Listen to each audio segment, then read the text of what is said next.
A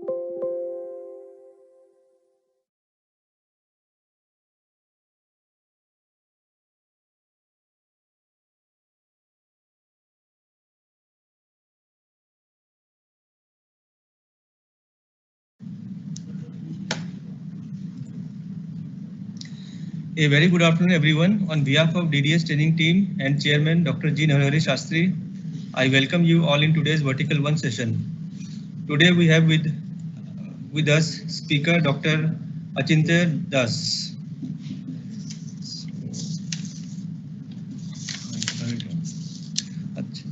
So, Dr. Achintya Das, he has over 20 years of experience in computational modeling, data sciences, and research informatics across diverse domains.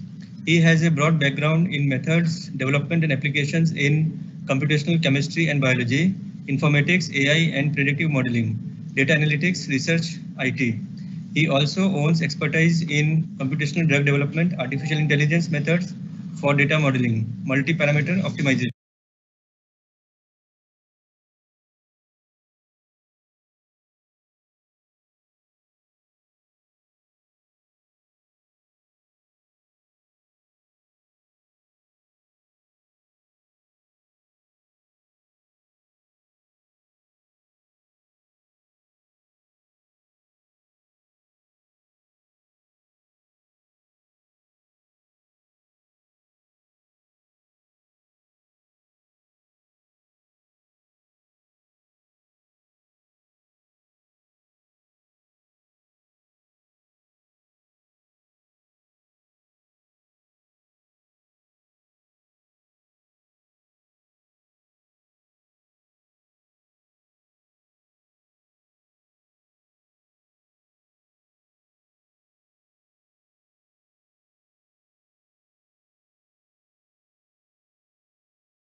With this small introduction, I request Dr. Achintya Das to present his talk.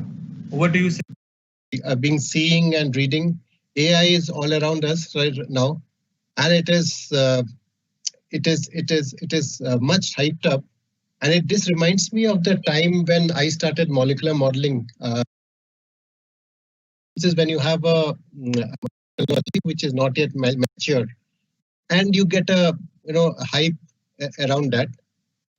A few years down the line, you suddenly realize all that hype was uncalled for, and it's not working out as you expected. And so people get cynical and say, oh, it doesn't work. So over time, you learn to balance the expectations, the technology matures, and then you start deriving the true benefits from the technology. As far as molecular modeling is concerned, towards the end of the 80s was the peak of hype, where people said we can design drugs atom by atom. We no longer need to worry about medchems designing molecules, and we will be testing less. Few years down the line, you realize that doesn't work, and modeling is not exactly the pariah that everybody made it out to be. And then there was a phase when people said, oh, let's not trust modeling. And that was the area of combinatorial chemistry, when you started to say, oh, let's make all possible molecules and the assays will sort it out. And over time, software became better, docking became more reliable, pharmacophore methods evolved. With increase in computational technology and power, it was possible to do modeling on your PC, run molecular dynamics on cheaper machines and on desktops. So you started to see the true user benefits. We can draw a similar cycle for artificial intelligence, and the one that Gartner has put together for 2019 is on the left. So as you can see, we are sort of at the hype of AI, trying to see or get excited about the fact that machine learning can predict a lot of properties. You can use NLP to gather information, connect that together, and that is reflected also by the number of startups that you've been seeing. And these are startups in the AI space only for drug discovery. And you are starting to see that the growth in the number of startups year on year starting to flatten out, which is a trend that people are finally starting to realize that it's not just the AI technique that's going to revolutionize drug discovery. It's a combination of many other factors. So this was not to discourage anybody on the potential applications of AI. There are numerous applications, and you will see them more and more over the next few years. But to apply them today, it is important to just skim over the hype and be aware of the limitations of the applicability of the methods that we choose to adopt. Machine learning, for example, works as well as the data that is behind it. And my talk today will focus on how do you understand and integrate data that's available today, and use that to in early discovery to identify and prioritize targets, and combine that with other computational methods to design molecules. So just a quick note about what exactly artificial intelligence is and what's machine and deep learning, since these are terms being used interchangeably and widely nowadays.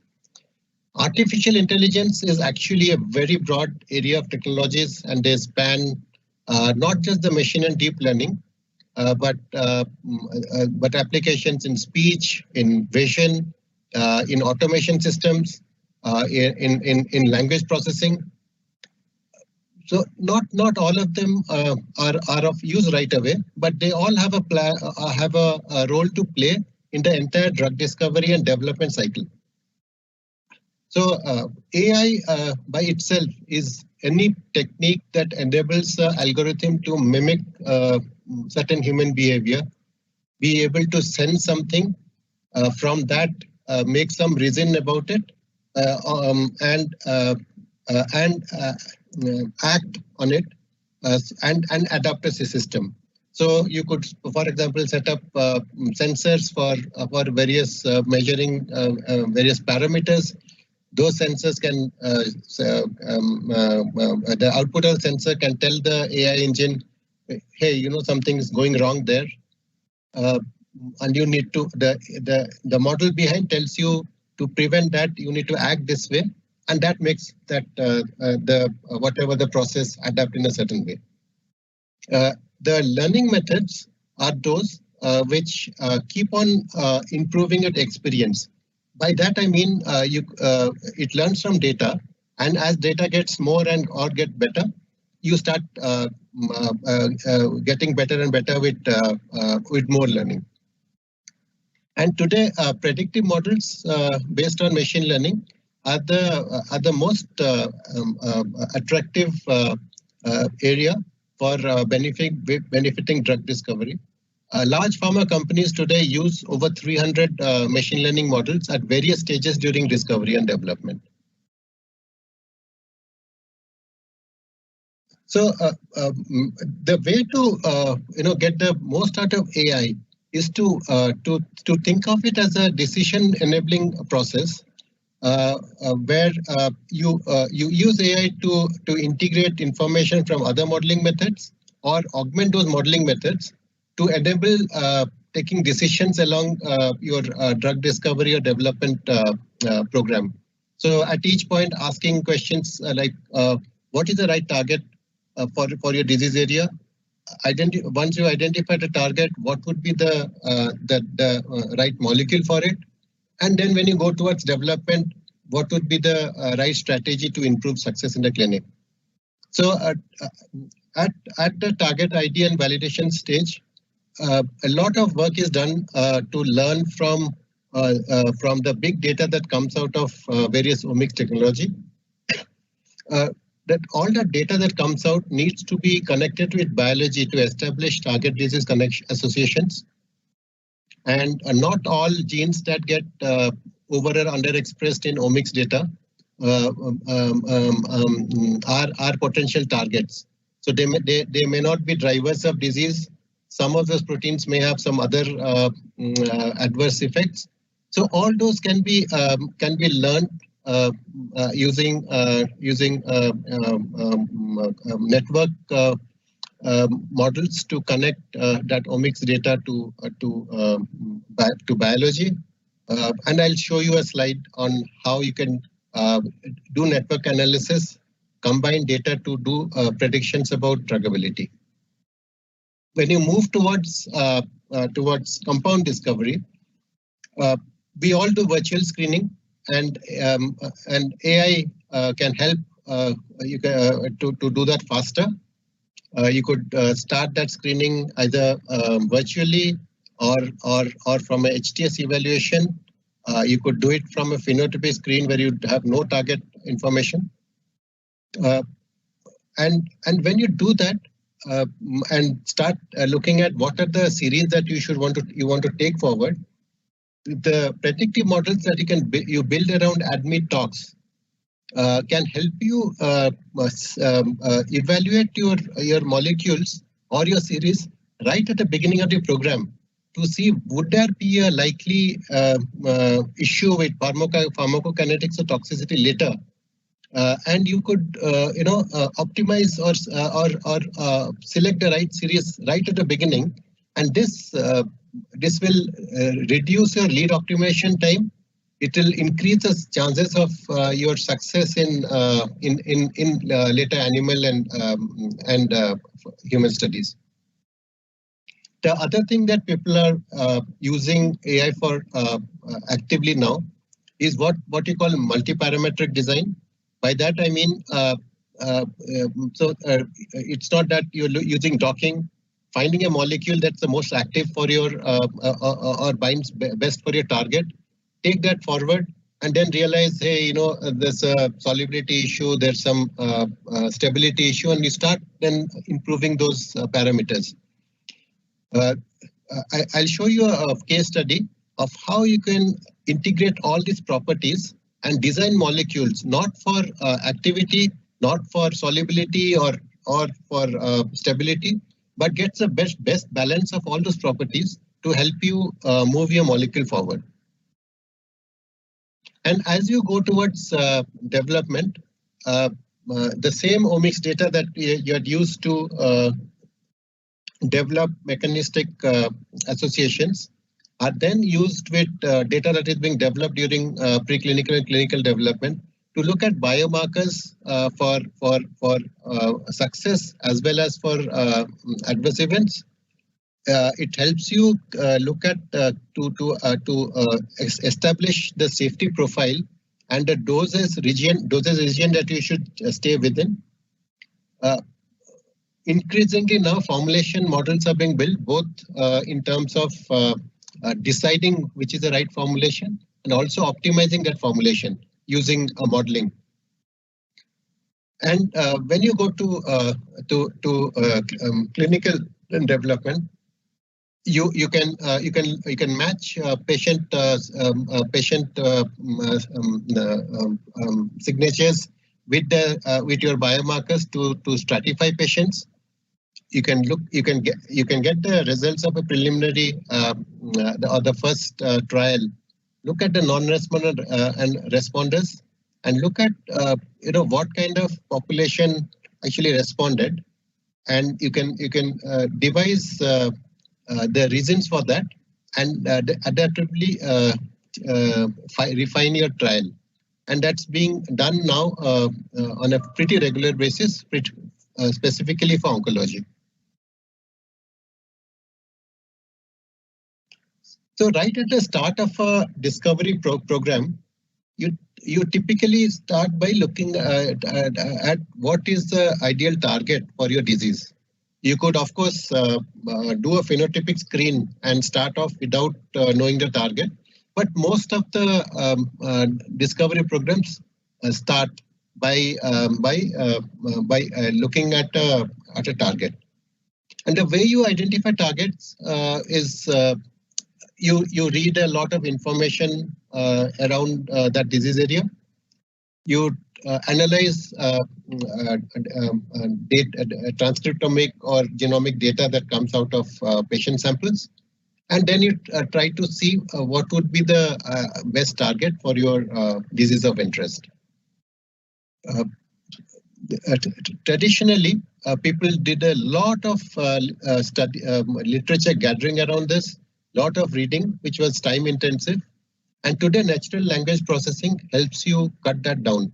So you could apply NLP on all the, for example, the PubMed database and put in your conditions of interest, collect that information in, and then use techniques that aggregate that information, and then you can set up what I call is a disease knowledge base, where you have all the knowledge around that particular your disease of interest. The papers that the NLP has gone through also would have interactions of these proteins with other proteins. That information then is used to build a network that connects to your disease of interest or pathways that are related to the disease. So you basically can now set up a disease network over which you can then overlay your omics data, you can overlay any experiment you have done, and that helps you set a context for your experimental data. You can now explain your experimental data in terms of biology. You can then model perturbations on processes and say, if I knock this particular protein out, what will happen to the network? How will it affect disease? While it's affecting the disease, will it create some other effect? You can answer all those questions. And then because you are getting a mechanistic connection with disease, you can now set biomarkers. You can set markers if this target is going to be an effective therapeutic target for this disease, it has to have this kind of activity. And then you can actually expand that. Look at the target in the entire protein network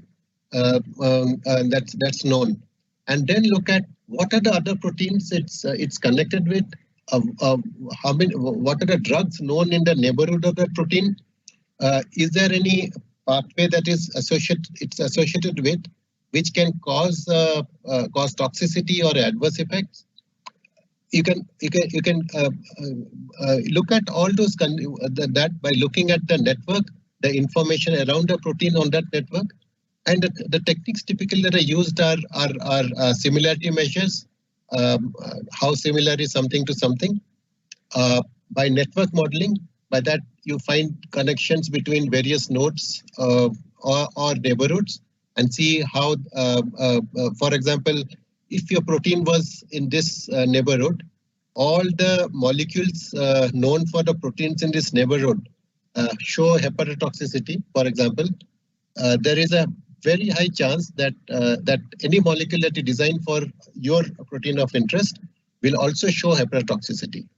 Similarly, this might be connected to another protein, which may be connected to a pathway where when you address the therapeutic area of your interest, it's modulating a pathway that can cause a increase in some metabolic parameters, which will lead to increase in sugar levels.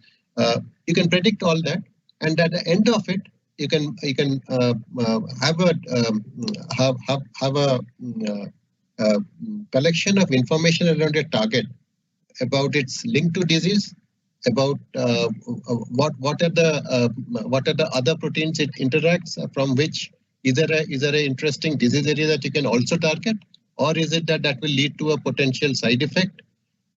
All this information is available to you, and you can then use that to prioritize your targets.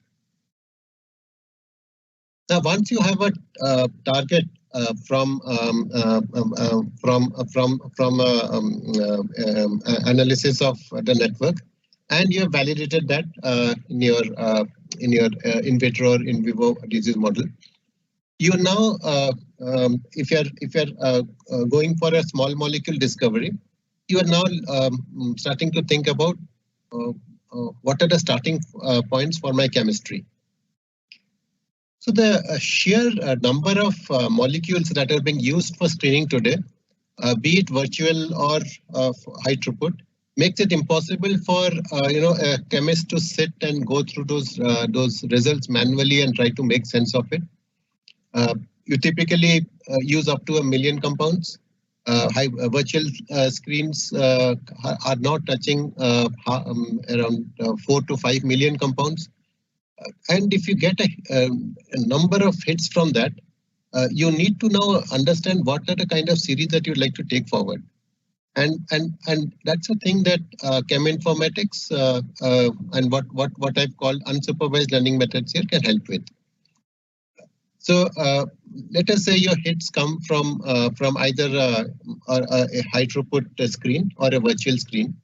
Now you have a lot of molecules from which you've identified that these are the set of active molecules or the ones that scored higher in the virtual screen. From that, using clustering, using fingerprints, you can now start to look at in every cluster of actives, what are the common elements in those molecules. You can then do a maximum common substructure search to extract out the kind of series that are present. Now, when you as soon as you have this series, now you have idea of all the kinds of scaffolds that may be of interest for this project, and you can now start looking at what are the pluses or minuses of each scaffold in terms of do you have any fragment that's likely to be toxic? Are there particular fragments that may lead to it binding to many other proteins? You take all that information and you also look at in that region what are the inactives in that region, and start to establish a SAR for those particular scaffolds. And now you can then use that SAR to expand your series. So once you've identified your series and you want to expand it, one of the things that you could do to avoid potential pharmacokinetics or toxicity effects later is to start predicting the properties of molecules. Use that with your activity predictions to start prioritizing series and expanding them, both in terms of activity as well as safety. So the typical way you build predictive models is using machine learning. You take known molecules with experimentally determined properties, and you try to link some property or structure of the molecule to the property of interest. And here lies the trick in building a robust model. So the information content could be anything. It could be fingerprints of the molecule. It could be descriptors that describe particular features of the molecule, as either physicochemical properties or structural properties.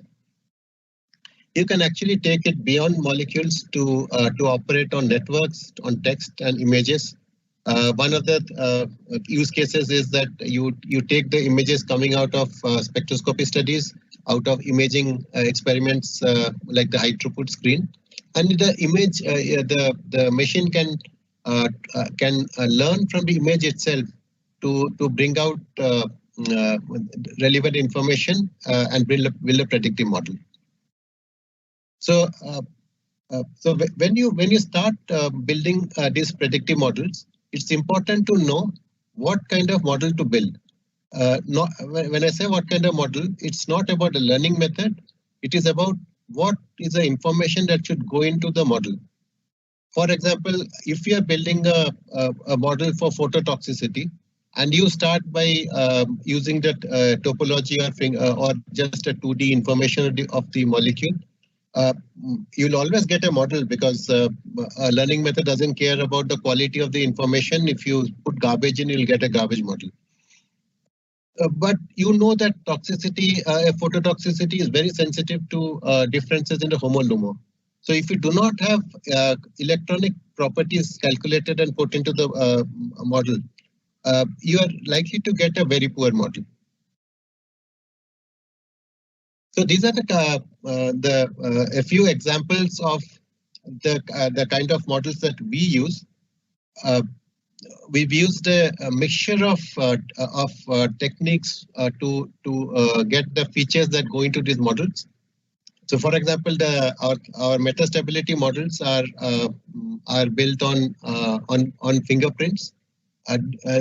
Fingerprints are like strings of information that tell you what are the components of a molecule, how are they connected in the molecule, how distant are they in terms of graph, and it's a 2D approach. For models like cardiotoxicity, we use what are called binding models. When I say binding, it's not that I have a docking model, but we have taken features from the molecule in terms of pharmacophoric elements, from the way they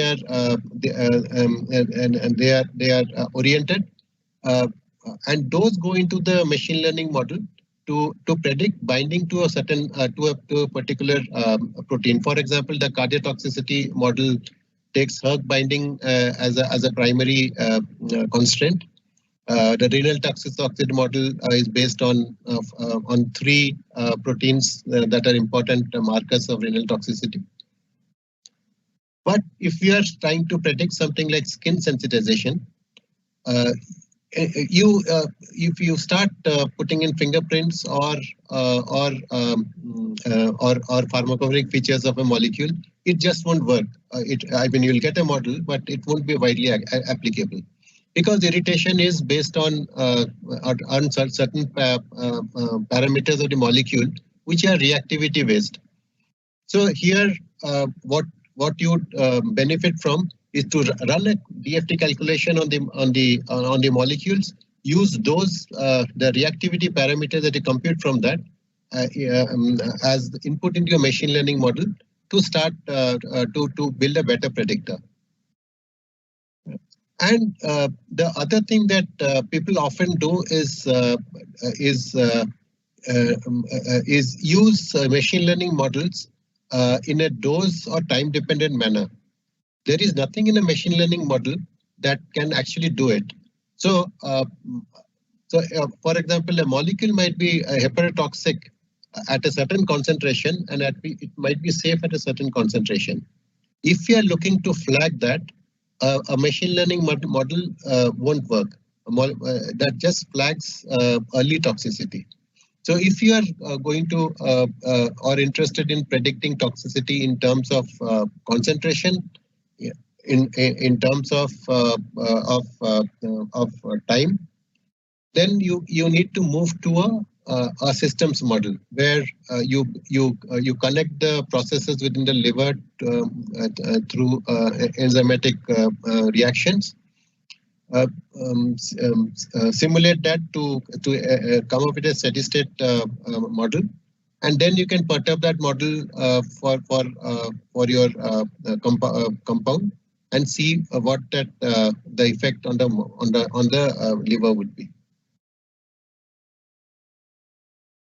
So once you have set these things together, the unsupervised learning for extracting the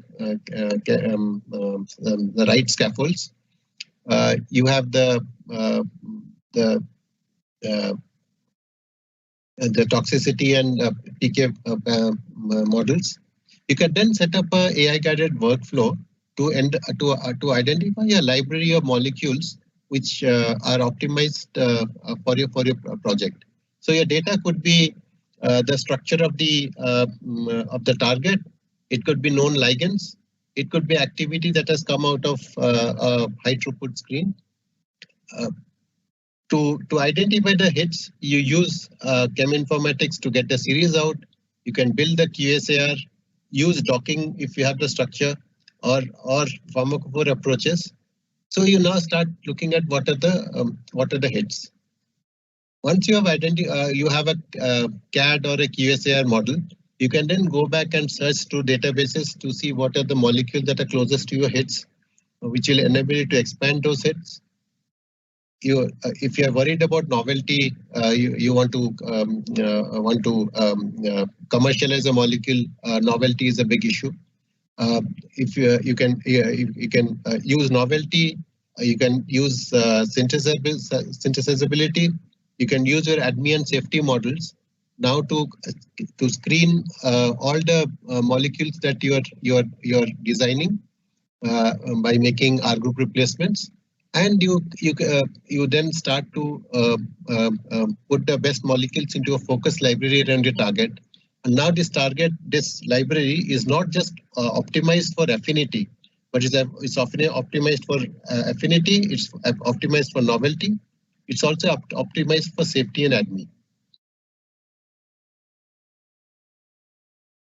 And that library then can be used to arrive at the best molecules that you think can be progressed for the project. And one way to do that is to use that data to guide lead optimization. So you identified your hits. You use that to expand your chemical series. Now you have your molecules that you think are optimized for your project, and you're looking to see which ones will you progress further for animal studies.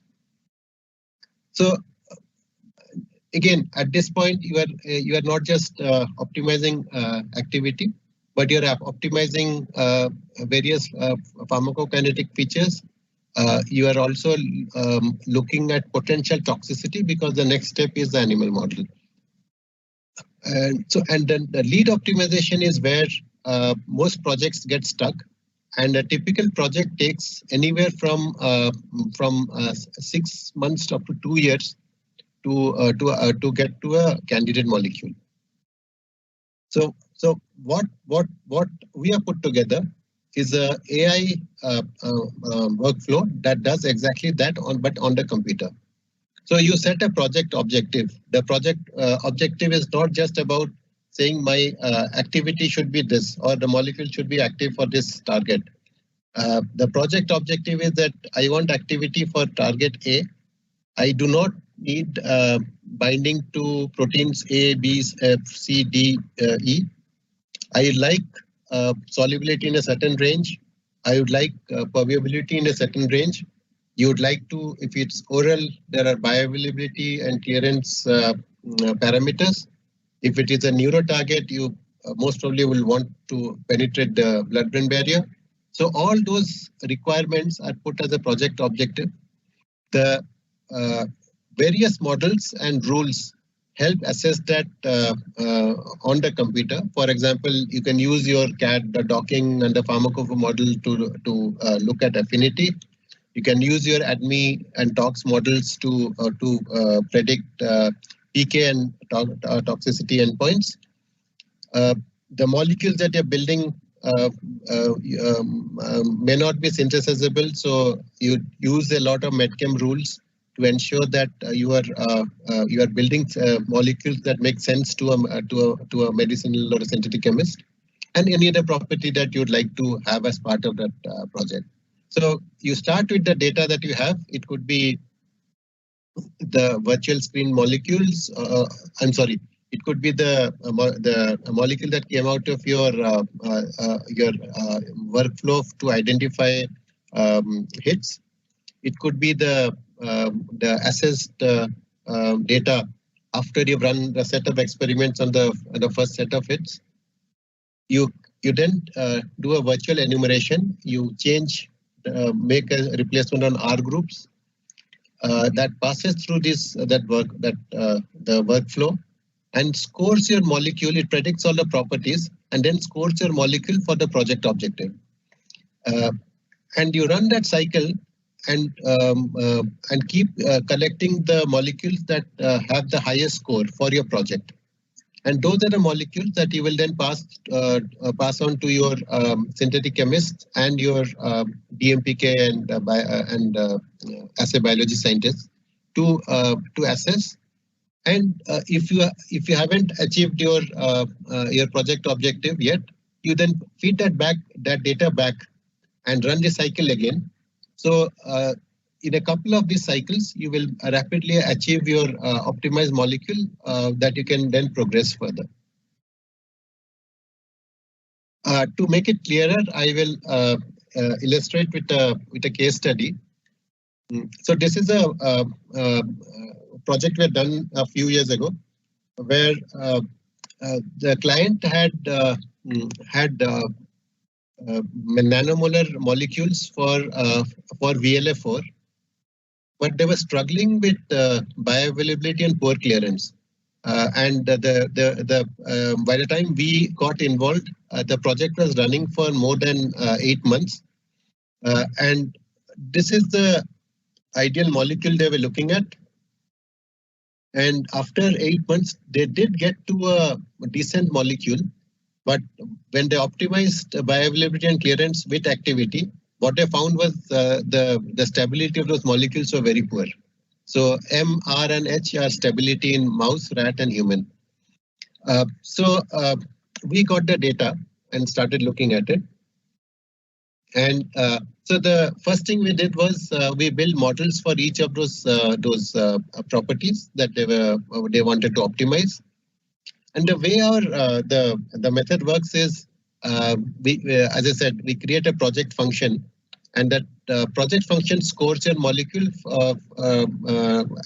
as to how good is that molecule for that particular project. The way it works is this: the ideal profile of the project is converted into a set of functions.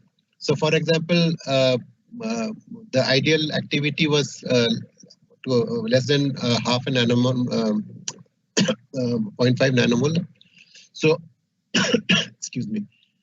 So what it does is it creates the area that you want to be in green.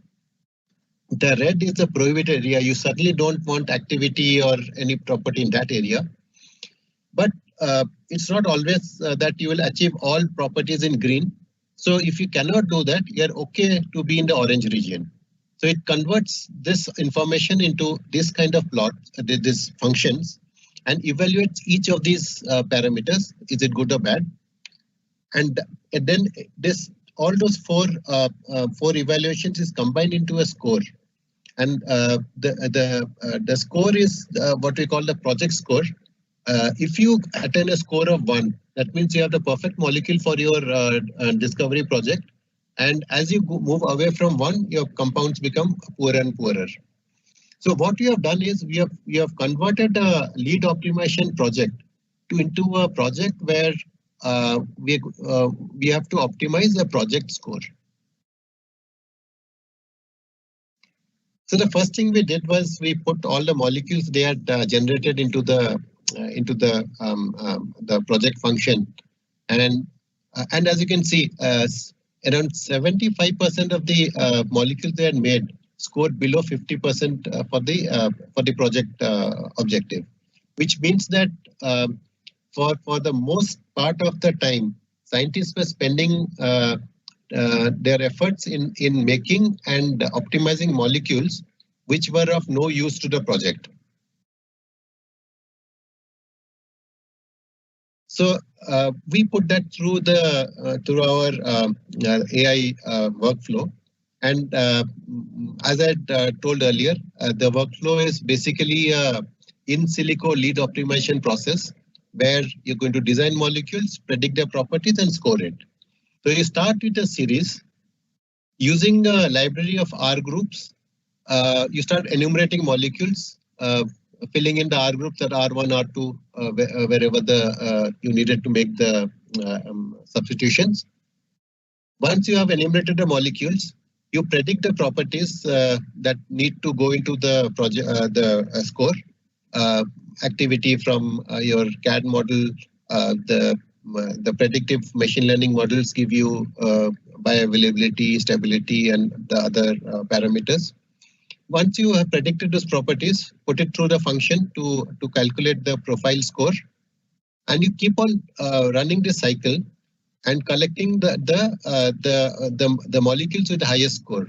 So you would see a sort of a profile like this where you'd get a lot of molecules with poor score, and as you progress in terms of higher scores, you get less and less molecules till you'll arrive at a couple of molecules which have very high scores. And these are the molecules that you will pass on to the synthetic chemist for making and then testing. So when you ran the cycle, as you can see, we started off in molecules which were around 60% close to the project objective. And by running the cycle, we couldn't get to 100%, but we got molecules which were 80% and above. And these were the molecules that we passed on for evaluation. And two of those molecules turned out to have very good activity, decent PK parameters, and they turned out to be very stable, over 90% in mouse, human, and rat. And we achieved this in one cycle. So what you could see is that there was the project where there were cycles of make, test, analyze going on for 8 months, and where they were struggling with optimizing PK parameters, and they were ending up in unstable molecules. Just by applying machine learning and doing a virtual experiment, we could help that project achieve its objective in less than a month. So in conclusion, I'd like to say that there are a lot of uses for AI, and we keep looking into those across the drug discovery development pipeline. But today, given the data that is available and the limits of technology, we use AI to basically integrate all information, biological and chemical, to make smart decisions for drug discovery, identify the right target by understanding biological systems and link to disease, the mechanism of action. We find the right molecules by using AI to probe large amounts of chemical space, look at the safety and PK profile at the beginning of the project, use multiparameter optimization to get molecules with the best balance of properties, which are more likely to succeed in later phases. And I didn't talk about the clinical applications there, since we are focusing on discovery. We do a lot of work to improve the success rate in clinic by doing translational work to link outcome real world data with early biology to come up with connections which help you do patient stratification, do responder, non-responder analysis. We have models that can predict in vivo outcomes and the patient response.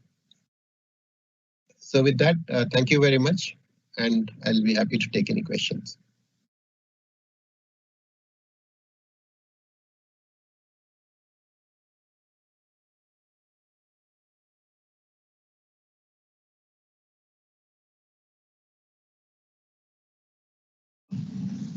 Uh, Thank you, sir, for your informative presentation in drug AI in drug discovery. So, can I take your question, sir? Yeah. So, one question is there. What kind of reactivity parameters were you using for skin sensitization? Can you name the few, like HUMO, gaps? Yes. Homo-lumo gap is not very useful for skin sensitization, but although it's actually very effective for phototoxicity. Just the homo-lumo difference can predict phototoxicity with probably around 80-85% accuracy.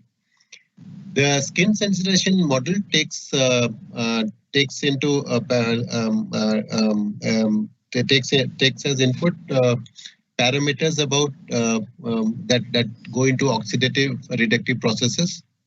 So you could look at the oxidative potential at at all. You could go to every reactive site and calculate oxidative potential. Put that in. So that's one of the ways. You could take the energy to extract a free radical out, and that would be a good input. What I can also say is that if you are not sure about which parameter to go in, you could take but we know for certain it's electronic. You could compute all the electronic parameters. So once you do a DFT calculation, calculating all the parameters doesn't take too long. So you could take all the parameters, put that into the model, do a feature selection, and the model will pick out the best features.